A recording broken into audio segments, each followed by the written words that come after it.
Hello student, कल हमने प्रसार शिक्षा के सिद्धांतों के बारे में पढ़ा था। आज हम प्रसार शिक्षा की विशेषताओं का अध्ययन करेंगे।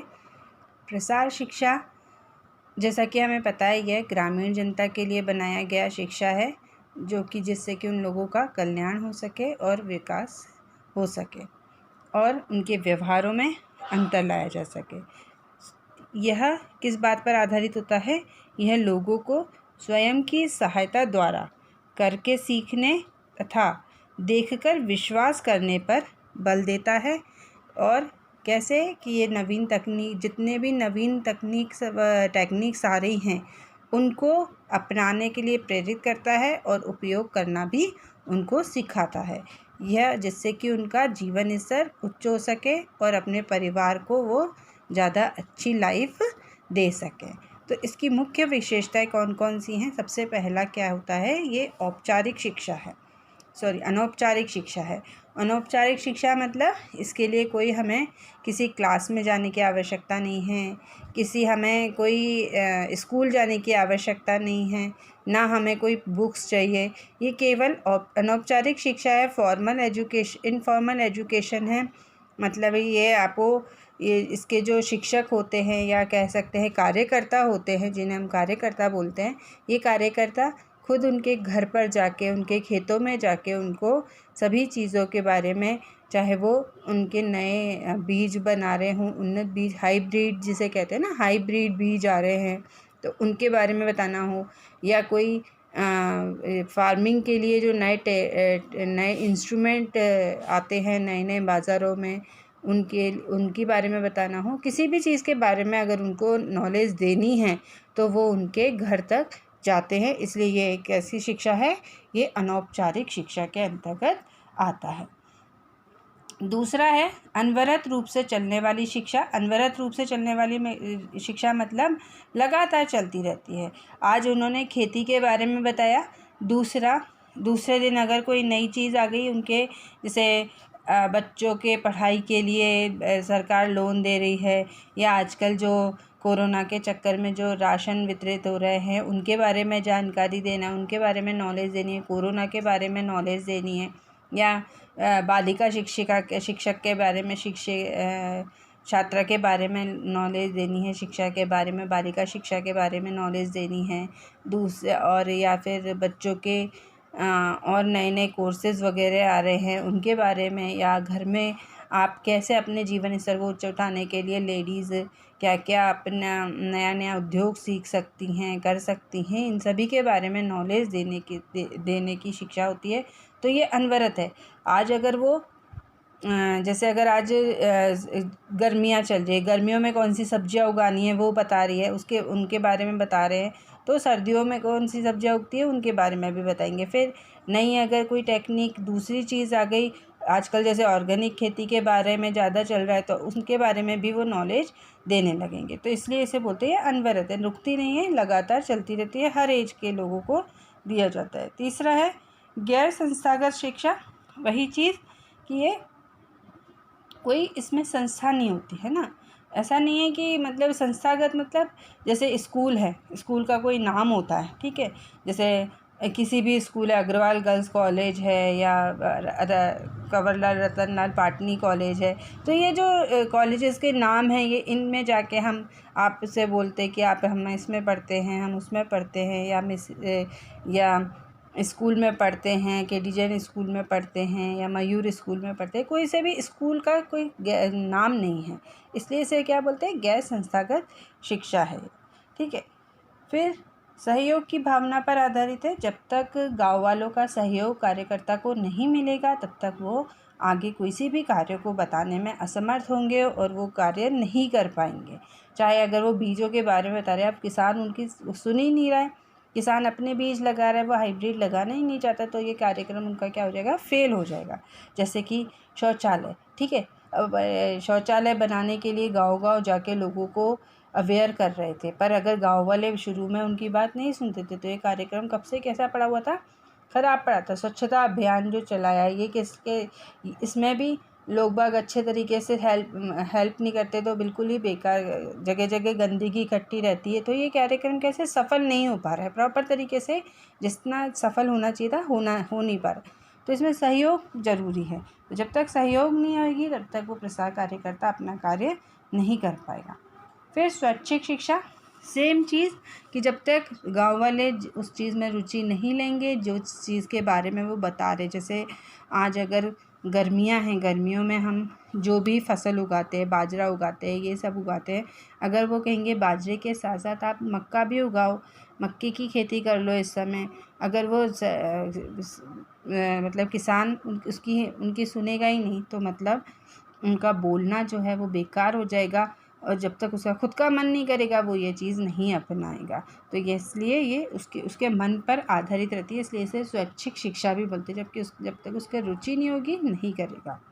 लचीलापन, वही कि हर बार लचीलापन रहता है, मतलब आज एक कार्यकर्ता किसी चीज़ के बारे में, पढ़ाई के बारे में बता रहा है, जो अनपढ़ लोग हैं उनको पढ़ाई भी सिखाते हैं, ऐसा नहीं कि केवल वही थोड़ी बहुत उनको पढ़ाई सिखाते हैं, अपने लॉज के बारे में सिखाते हैं, उनके क्या हित है अहित है किस चीज़ में, ये सभी चीज़ें सिखाते हैं। तो हर चीज़ के बारे में उनको थोड़ी थोड़ी वो जानकारी दी जाती है, इसलिए लचीलापन ज़रूरी है। मतलब लचीलापन मतलब अब आप गांव वालों के पास जा रहे हैं, है ना, आपने उनको चावल की खेती करना सिखा रहे हैं, अब वहाँ पर उस जगह पानी ही नहीं है तो वो खेती कैसे करेंगे, क्योंकि आप सबको पता होना चाहिए ये चीज़ कि चावल की खेती कहाँ पर होती है, जहाँ पानी बहुत होता है, पानी बहुत ज़रूरी रहता है।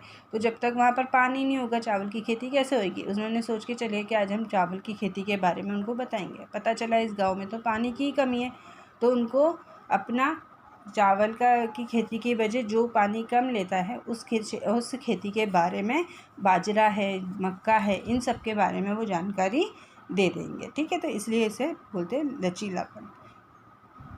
फिर है परिवार केंद्रित। परिवार केंद्रित मतलब सभी के लिए, है ना, जहाँ वो खेतों में जाके बड़े लोगों को बता रहे हैं, वहीं बच्चों को शिक्षा के बारे में भी नॉलेज दे रहे हैं कि आप ये कोर्स कर सकते हो, 12th पास हो गए हो तो ये कर सकते हो, 5th पढ़ लिया तो आप 6th में जाओ, उसमें ये चीज़ें पढ़ो, नई नई चीज़ें, कंप्यूटर सिखाते हैं उनको जा के, है ना। तो ये उधर जा रहे हैं तो फिर घर जा रहे हैं तो लेडीज़ को बता रहे हैं, लेडीज़ को घर कैसा चलाना चाहिए जिससे कि उनको अच्छे से अच्छी, घर वालों को अच्छी से अच्छी खाना मिल सके, पौष्टिक जो उनके पास है उसमें पौष्टिकता वो कैसे बढ़ा के खाना बना सकती हैं, या इस चीज़ से उनको क्या मिल रहा है, साथ ही साथ वो क्या अपने घर को चलाने के लिए जेंट्स की मदद भी कर सकते हैं, क्या क्या वो उत्पादन अब लघु उद्योग खोल सकती हैं अपने घर के साथ। तो ये सभी चीज़ों के बारे में उनको जानकारी दी जाती है, इसलिए इसे बोलते हैं परिवार केंद्रित शिक्षा है ये। फिर इसके बाद है सभी लोगों के लिए शिक्षा, सेम चीज़ है। फिर व्यवहारिक एवं क्रियात्मक शिक्षा, मतलब व्यवहारिक एवं क्रियात्मक शिक्षा के अंतर्गत हम ये बोल सकते हैं कि ये हर चीज़ के बारे में आपको छोटी से छोटी बातों के बारे में भी जानकारी, जैसे अभी मैंने आपको बताया स्वच्छता अभियान है, शौचालय है, ये सभी गाँव में पहले लोग कहाँ जाते थे, खेतों में करने जाते थे, तो उनके घरों में टॉयलेट नहीं रहता था। अब वहाँ जा के उनको टॉयलेट के लाभ हानि सभी बारे में बताया, जिससे कि वो अवेयर हों। पहले शुरू में उन्होंने नकारा इस चीज़ को, पर धीरे धीरे जैसे जैसे उनको थोड़ा बहुत समझ में आने लगा उसके लाभ, तो वो सभी गांव वाले ये शौचालय बनाने लगे अपने घरों में। तो यही चीज़ हो जाती है, यही सभी चीज़ें उनको कैसे कि उन्होंने देखा कि शौचालय मूवेबल, पहले अगर वो घर में नहीं लगाते तो उन्होंने मूवेबल टॉयलेट्स लगाए, तो उन्होंने देखा कि यार ये ज़्यादा आसान है, ज़्यादा सेफ्टी के पॉइंट ऑफ व्यू से, तो उन्होंने ये क्या किया, क्रिया करी और देखकर सीखा, है ना। अभी हमने बोला था ना इस चीज़ को कि करके सीखना और देखकर विश्वास करने पर आधारित है, तो उन्होंने ये चीज़ करके सीखा स्वयं, है ना। तो ये चीज़ उन्होंने देखकर भी विश्वास भी किया कि हाँ ये चीज़ ज़्यादा अच्छी चीज़ है। स्वच्छता रखना, घर में स्वच्छता रखना, अपने आस पड़ोस के में स्वच्छ रखने से कितना अच्छा माहौल बनता है, ये सब चीज़ें उन्होंने देखी, तब उन्होंने ये चीज़ को अपनाना शुरू किया। फिर इसके बाद आ जाता है विस्तृत कार्य क्षेत्र, बहुत ज़्यादा बड़ा है, हम इसको बोल ही नहीं सकते कि ये कार्य क्षेत्र छोटा है। बस उनको तो गांव वालों को हर चीज़ के बारे में, जो हमारे देश में नया उत्पाद आ रहा है, नया प्रोडक्ट आ रहा है, वो उन सभी के बारे में नॉलेज देना उनका काम है। जिससे कि क्योंकि हमारा भारत कैसा है, गांव प्रधान देश है, जहाँ गांव ज़्यादा है, वहाँ पर गांव के लोग बाग ज़्यादा हैं, अनपढ़ लोग ज़्यादा है। तो उन लोगों को शिक्षित करेंगे, उनको बढ़ाएंगे, तो हमारा देश जो है वो अपने आप ही विकसित देश बनता जाएगा। ठीक है, क्योंकि हमारी जड़ें क्या है, गांव से जुड़ी हैं। तो जब तक गांव नहीं हमारी जड़ों को मजबूत नहीं करेंगे, तब तक हमारा पेड़ कैसे खड़ा हो सकता है, वो टिका कैसे रह सकता है, आंधी तूफानों को कैसे झेल सकता है, किससे, कि उसकी जड़ों को मजबूत करना पड़ेगा। तो जड़ों को मजबूत करने के लिए हमें गाँव को एकदम शिक्षित, उन्नत और विकसित करना पड़ेगा, हर चीज़ के बारे में जानकारी देना पड़ेगा। इसलिए क्या है, विस्तृत कार्य क्षेत्र है। फिर है शैक्षिक प्रक्रिया, सिखाना भी पड़ता है, हर चीज़ सिखानी पड़ती है। जो ज़रूरी नहीं है जो लोग अनपढ़ हैं उनको वो लोग पढ़ाई भी सिखाते हैं, है ना। तो ये सभी चीज़ों के, इनका सभी जो अनपढ़ हैं, क्योंकि अनपढ़ों को कुछ चीज़ों के बारे में बताना बहुत ज़्यादा मुश्किल होता है, शिक्षित जल्दी समझ जाते हैं। तो उनको सबसे पहले थोड़ा बहुत शिक्षा के बारे में भी नॉलेज दी जाती है। जो बहुत ज़्यादा बिल्कुल ही अनपढ़ हैं, उनको पहले छोटी मोटी अपना नाम लिखना, ये सब करना, थोड़ा पढ़ना लिखना सिखाया जाता है। और जो लोग पढ़ाई छोड़ के बैठ गए हैं, बच्चे लोग छोड़ के बैठ गए हैं, घरों में खेती करें, उनको आगे की पढ़ाई करने के लिए प्रेरित किया जाता है। इसलिए इसे बोलते हैं शैक्षिक प्रक्रिया है। स्थानीय और ग्रामीण नेतृत्व, मतलब स्थानीय और ग्रामीण नेतृत्व, जब तक कि वहाँ के ग्रामीण नेता, है ना, जो वहाँ पर प्रभुत्व रखते हैं, जब तक वो लोग प्रसार कार्यकर्ता का साथ नहीं देंगे, ये कार्यक्रम सफल हो ही नहीं सकता। अगर उनकी रजामंदी नहीं होगी तो वो ये कार्य को सफल नहीं होने देंगे।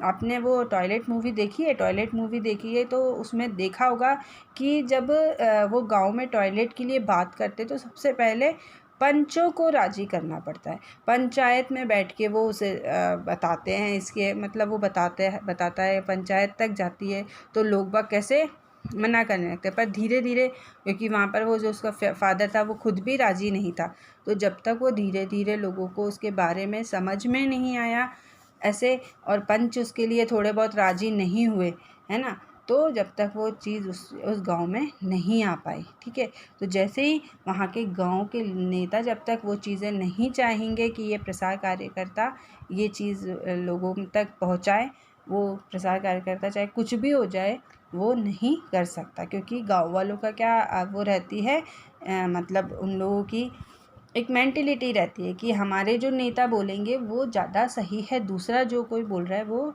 उनके हित में नहीं होगा।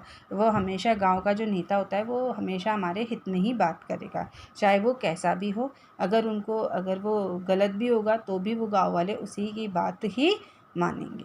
इसलिए प्रसार कार्यकर्ता को सबसे पहले कार्यक्रम की शुरुआत करने से पहले वहाँ के नेता को, या जो उनका हेड होता है, जिससे जो लोग गांव के लोग उसकी सबकी बात मानते हैं, उसको अपने अंडर में लेना पड़ता है, अपने विश्वास में लेना पड़ता है। उसको सारे कार्यक्रम के बारे में नॉलेज दी जाती है, और वही साथ साथ घूम कर लोगों को सब चीज़ों के बारे में अवेयर करता है। ठीक है, फिर है स्वप्रेरित, मतलब जब तक वह गांव वाले खुद राज़ी नहीं होंगे, है ना, जब तक खुद वो चाहेंगे नहीं, तब तक वो कुछ भी नया नहीं सिखा सकता प्रसार कार्यकर्ता।